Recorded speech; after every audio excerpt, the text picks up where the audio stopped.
بسم الله الرحمن الرحيم.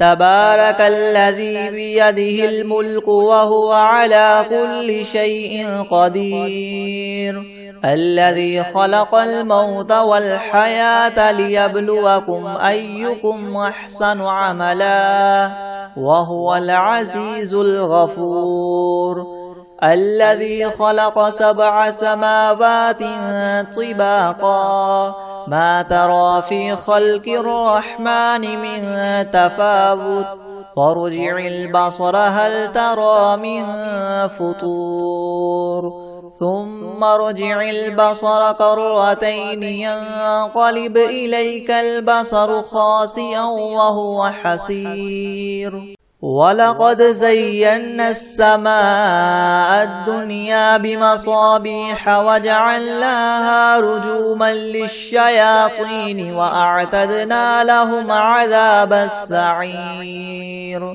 وللذين كفروا بربهم عذاب جهنم وبئس المصير.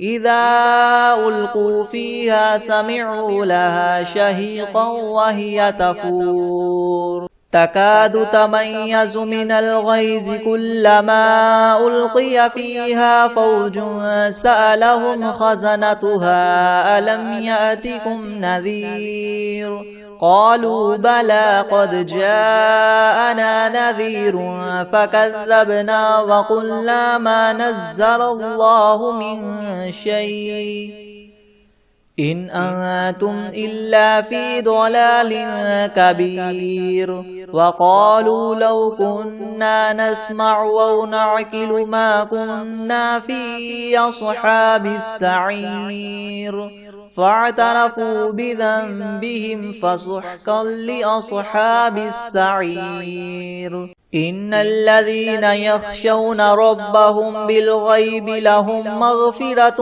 وأجر كبير. وأسروا قولكم أو اجهروا به إنه عليم بذات الصدور. ألا يعلم من خلق وهو اللطيف الخبير. هو الذي جعل لكم الأرض ذلولا فامشوا في مناكبها وكلوا من رزقه وإليه النشور.